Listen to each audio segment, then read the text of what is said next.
Et là, je veux parler à des frères, à des sœurs, servants et servantes de Dieu qui se retrouvent au Canada, qui se retrouvent en France, qui se retrouvent aux États-Unis et qui se plaisent à dire aux Africains, Dieu a déjà tout payé. Arrêtez de dire que les ancêtres du village. Arrêtez de dire que y a tel oncle, telle tante qui te poursuit. Arrêtez de dire que les liens de famille et les réclamations n'existent plus. La vérité, c'est que vous parlez comme ça aujourd'hui parce que vous êtes dans votre terre de bénédiction. Mais vous n'êtes pas que dans votre terre de bénédiction. Vous êtes dans une terre qui a déjà été préparée pour vous. Vous êtes dans une terre dont l'esprit qui dirige cette terre a déjà préparé un certain système, un certain socle qui fait en sorte que tu ne réfléchis pas sur comment avoir une maison, comment je fais pour manger, comment je fais pour boire. Rentrez en Afrique et vous me direz si c'est la même chose. Qu'est-ce que je veux dire à un frère? Qu'est-ce que je veux dire à une sœur? C'est trop facile qu'on est au Canada. C'est trop facile qu'on est aux États-Unis. C'est trop facile qu'on est en Europe. De dire qu'en Afrique, on aime les combats. On aime trop parler de combats spirituels. Je viens te dire, mon frère, je viens te dire, ma soeur, il y a un lieu de bénédiction.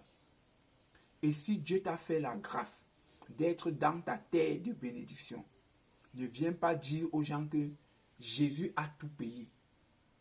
Si Jésus avait réellement tout payé et que toi, tu n'avais plus rien à faire, pourquoi tu as quitté l'Afrique pour aller en Europe? La plupart de ceux qui quittent l'Afrique pour aller en Europe, c'est ceux qui sont mal à l'aise en Afrique. Mais quand ils arrivent en Europe, ils voient de très bonnes conditions. Il y a un système éducatif qui est très bien mis en place. Il y a un système de travail qui est bien mis en place. Ils vivent d'un système social et c'est facile pour eux de dire arrêtez. Venez dire à ma fille que j'ai à la maison.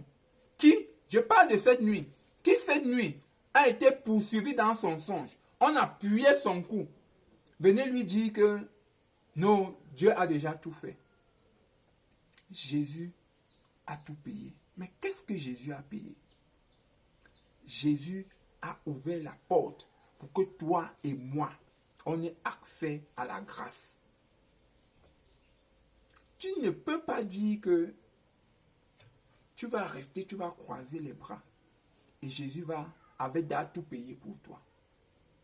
Même ceux pour qui Jésus a payé en son temps, il leur disait ta foi t'a sauvé.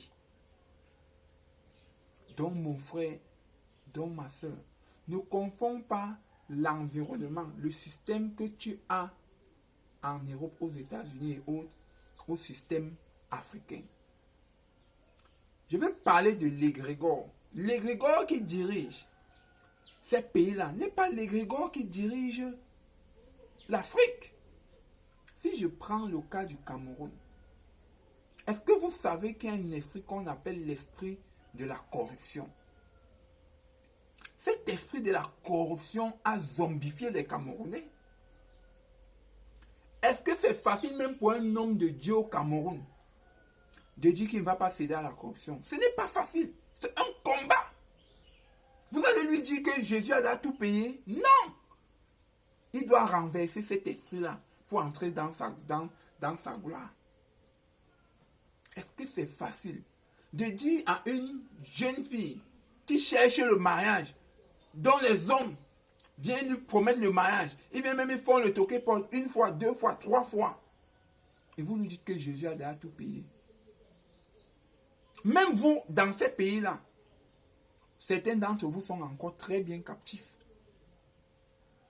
Peut-être vous ne voyez pas la captivité dans laquelle vous êtes parce que vous avez vos logements, vous avez vos aides sociales, vous avez à manger, vous avez à boire. Mais je viens dire la vérité aux Africains. Celui qui fait Dieu en Afrique ne peut pas servir Dieu comme celui qui fait Dieu en Occident. Parce que chaque lieu a une force. Chaque lieu a un autel qui le combat. C'est pour ça que tu as besoin de te retrouver dans des lieux où tu n'auras pas trop de combats. J'en veux pour preuve. Combien d'hommes de Dieu en Afrique ont l'autorité dans leur propre pays? On les compte du doigt. On les compte du doigt. Et même l'autorité qu'ils ont, est-ce qu'ils prospèrent aussi puissamment que quand ils sont en Occident? Alors qu'en Occident, c'est plus compliqué. Même si on se limite aux dîmes et aux offrandes. En Occident, pour donner la dîme ou l'offrande, l'État doit être au courant. En Afrique, quelqu'un est capable facilement de venir sortir 100 millions, 200 millions, te donner sans que quelqu'un ne lui demande que l'argent sort d'où. Ce n'est pas le cas en Occident. Mais il prospère plus en Occident. Pourquoi? Parce que le nuage, le ciel de ces environnements-là ont été balayés par des gens qui ont mené des combats spirituels. L'Afrique est encore dans sa saison où il doit faire des combats spirituels pour renverser les alliances de nos pères et de nos mères. Nos pères et nos mères ont fait de mauvaises alliances, consciemment ou inconsciemment, mais ils ont fait de mauvaises alliances. Mais je ne dis pas à quelqu'un d'aller tirer sur ton père ou sur ta mère, parce que ton père ou sur ta mère cherchait Dieu, même s'il allait chercher Dieu au mauvais endroit. Mais il cherchait Dieu à sa façon. Il connaissait le Dieu que lui savait qu'il connaît Dieu.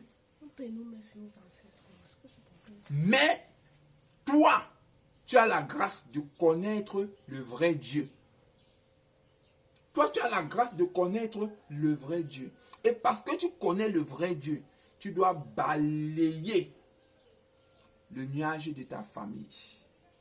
Tu dois devenir le Abraham de ta famille. Tu dois devenir le Abraham de ton quartier. Tu dois devenir le Abraham de ton village. Allez lire l'histoire d'Abraham. Vous saurez que Terach, son père, ne servait pas Dieu, le Dieu que Abraham fait. Vous saurez que l'alliance que Terach avait n'est pas la même alliance que Abraham a eue. Alors mon frère, alors ma soeur, c'est ta saison d'être Abraham. Si tu es en Afrique, tu dois comprendre une chose fondamentale.